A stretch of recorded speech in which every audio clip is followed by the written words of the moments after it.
दोस्तों, जैसा कि आप सभी जानते हैं कि हम इंसान आज स्पेस एक्सप्लोरेशन में बहुत ही ज्यादा आगे बढ़ चुके हैं और एलन मस्क जैसे बड़े सोच रखने वाले व्यक्ति ने तो ये तक दावा कर दिया है कि साल 2050 तक 10 लाख लोगों को मार्स पर भेजकर वहां एक कॉलोनी बनाएंगे। लेकिन जिस तरह मून पर सबसे पहला कदम रखने वाले इंसान नील आर्मस्ट्रांग थे, उसी तरह मार्स की सरफेस पर पहला कदम रखने वाला इंसान भी कोई न कोई होगा।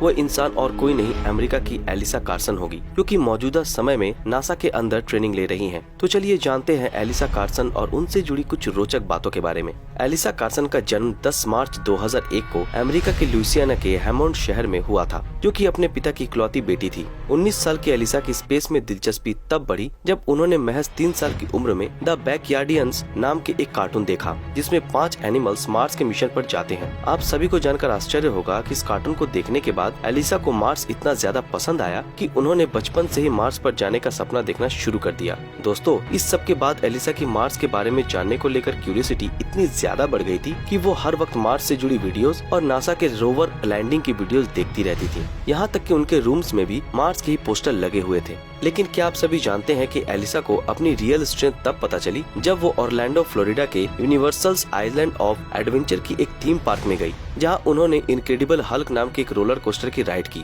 जो कि 67 मील प्रति घंटा की स्पीड को महज 2 सेकंड में हासिल कर सकता था और कम से कम 7 बार अपसाइड डाउन चल सकता था। दोस्तों, इस रोलर कोस्टर में बैठने से लोग डर रहे थे, लेकिन एलिसा उस जगह अकेली ऐसी लड़की थी जो इतनी छोटी एज के बावजूद भी बिना डरे उस रोलर कोस्टर की राइड करके आ गई थी, क्योंकि उसमें राइड करना एलिसा के लिए कोई बड़ा चैलेंज नहीं था। ऐसा माना जाता है कि नासा द्वारा एलिसा को साल 2033 में मार्स पर भेजा जाएगा और वो मार्स पर कदम रखने वाली पहली इंसान होंगी जिनका काम मार्स को कॉलोनाइज करना होगा। जी हाँ, बिल्कुल सही सुना आपने। एलिसा को मार्स पर कम से कम 2 या 3 साल बिताने होंगे और इस दौरान उन्हें मार्स पर खाना ग्रो करना पड़ेगा, साइंस एक्सपेरिमेंट करनी पड़ेगी और साथ ही जीवन के सबूत खोजना पड़ेगा।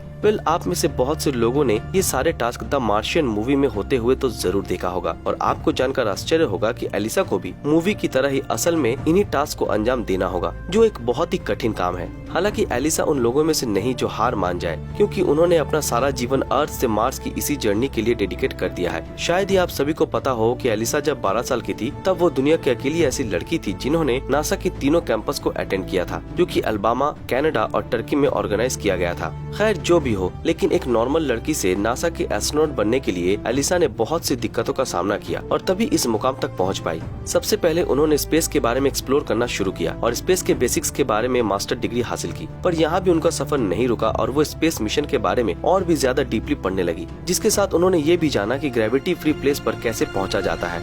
दोस्तों, जब एलिसा महज 9 साल की थी तब उनकी मुलाकात नासा के एस्ट्रोनॉट सैंड्रा मैग्नस से हुई, जिन्होंने एलिसा को बताया कि जब वो उनकी एज की थी तब वो स्पेस में जाने का डिसीजन कर रही थी। हालांकि नासा ऑफिशियली किसी को भी 18 की एज से पहले एस्ट्रोनॉट नहीं बनने देता और यही वजह है कि एलिसा को एक ऑर्गेनाइजेशन के साथ काम करना पड़ रहा था, जो कि इस बात को सुनिश्चित करेगा कि एलिसा आगे के मिशन के लिए पूरी तरह से तैयार रहे। ऑर्गेनाइजेशन जानता है कि एलिसा स्पेस और मार्स पर उतरने के लिए एक परफेक्ट कैंडिडेट है, जो कि 2033 तक आधुनिक मशीन्स और रॉकेट की दम पर मार्स पर जाएगी, क्योंकि उस समय उसकी एज 32 साल होगी और जिसे नासा एस्ट्रोनॉट के लिए एक आइडियल एज भी मानता है। अब अगर आप सभी को लग रहा है कि एलिसा की लाइफ बाकी सभी टीनेजर्स की तरह ही है, तो शायद आप सभी गलत हो, क्योंकि वो अपनी एज के टीनेजर्स की तरह सोशल लाइफ नहीं जी सकती। साथ ही उनके पास कोई ब्यूटीफुल कॉलेज कैंपस भी नहीं है। सबसे हैरानी की बात तो ये है कि नासा द्वारा उन्हें रिलेशनशिप में आने के लिए भी मना किया गया है, क्योंकि ऐसे में उनका ध्यान अपने गोल से भटक सकता है। हालांकि ऐसा नहीं है कि वो कभी भी रिलेशनशिप में नहीं आ सकती, क्योंकि एक बार मार्स से वापस आ जाने के बाद उन्हें नासा के सभी एस्ट्रोनॉट्स की तरह ही फैमिली प्लान करने की परमिशन होगी। अपने रिलेशनशिप को लेकर एक इंटरव्यू में एलिसा ने खुद कहा है कि वो जिस मिशन पर जा रही है वो एक बहुत ही खतरनाक मिशन है, जिसमें किसी भी वक्त उनकी जान भी जा सकती है और ऐसे में अर्थ पर किसी ऐसे को छोड़कर जाना जो उनसे प्यार करता है उनके लिए एक बहुत ही बड़ा डिस्ट्रैक्शन होगा।